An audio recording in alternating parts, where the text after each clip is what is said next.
Go with me. Just take the journey. Take the steps with me. If it agrees with your spirit, I think the end game will be that we're going to shine a spotlight on the work of Christ tonight, that if we accomplish nothing else, you'll leave and say, well, I see Jesus in a fresh way. I see Jesus in a beautiful way. To me, that's an appropriate landing spot. We can haggle and wrestle with texts, but if we can land on our feet with Jesus and say, I'm more excited 1 hour later about Jesus than I was an hour ago, well, then that's a win. That's where we're heading tonight, because this book is about Him.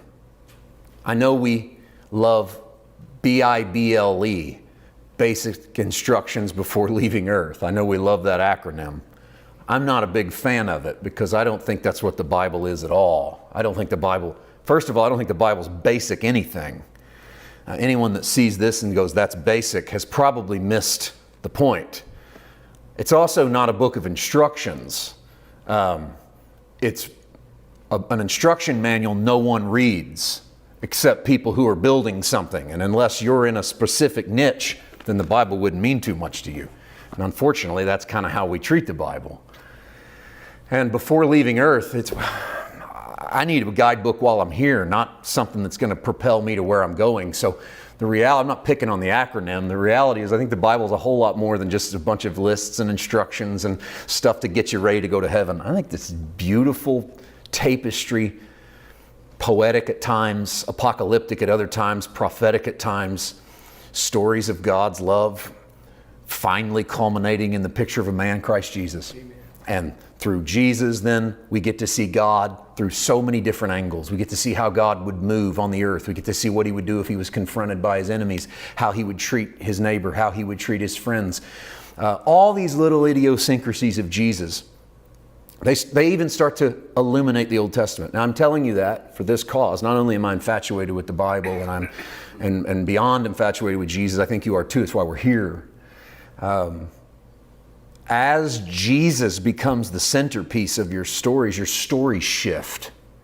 So the story you think you understood from the Old Testament, that you pondered with, you wrestled with, the moment Jesus enters that scene, and then you realize that Jesus fulfilled that word, or He quoted that verse, or He lived that out, you go, oh, wait, I didn't see that before.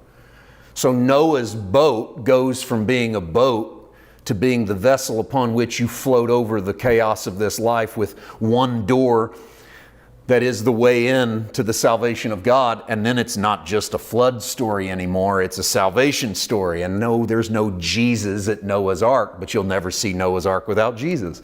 And I kind of think that's how you're supposed to read the Bible.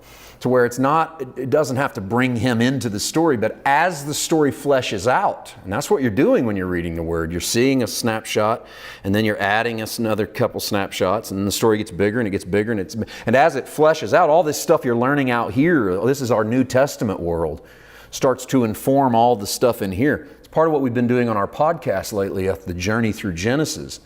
Is to not just take you to the creative act and go, here's what happened on day 1, here's what happened on day 2, here's what happened on day 3. That wouldn't take long. It only took 1 chapter in Genesis, but then when you start to insert new creation realities and new covenant realities and Jesus realities, well, then you start to flesh it out. It gets bigger than you can handle. It's wrestle worthy. It's no longer basic, and then it means something so much deeper.